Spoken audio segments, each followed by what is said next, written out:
This is from Euronews.com. This is pretty sweet. China's Mars probe Tianwen-1 expected to enter the red planet's orbit next month. All right, so this is the probe has flown in space for 163 days and is currently around 8.3 million kilometers from Mars, according to the China National Space Administration. The flight marks the start of the country's independent planetary exploration mission. The probe is flying faster and faster as it gets out of the influence of heliocentric gravity, explained Li Zhenkai, the deputy commander of the project.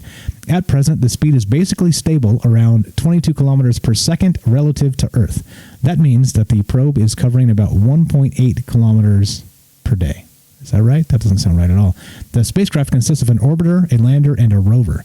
It's expected to touch down on Mars in May 2021, about 3 months after arriving in the red planet's orbit. The distance between Mars and Earth changes periodically from 50 million kilometers to its nearest and 400 million kilometers at its farthest. So there we go. So this is it's happening. China's going to be on the red planet on Mars, and with this Tianwen-1. Like I said, this was announced years ago, and they started with the Chang'e missions to the moon, and now they're doing these Tianwen missions to Mars. So exciting times, right? Like, may you live in exciting times. Pretty crazy stuff here.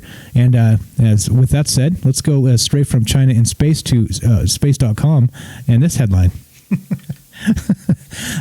War in space would be catastrophic. A return to rules-based cooperation is the only way to keep space peaceful, says Stephen Freeland and a couple other guys that wrote this 1 day ago.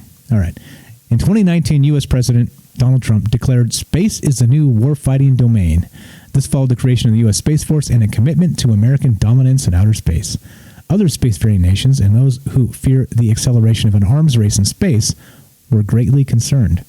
At the last meeting of the United Nations Committee on the Peaceful Uses of Outer Space, states noted with alarm that preventing conflicts in outer space and preserving outer space for peaceful purposes is more necessary than ever. No shit. No shit.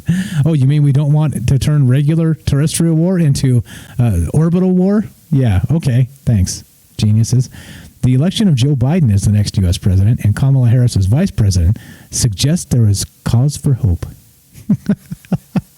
The future of space may look more like the recent launch of NASA's SpaceX Crew 1 mission to the International Space Station. All right, I just had to get to that line because I thought that was really, really, really funny. So are you writing about space or are you writing about politics? Just asking. Okay, anyway.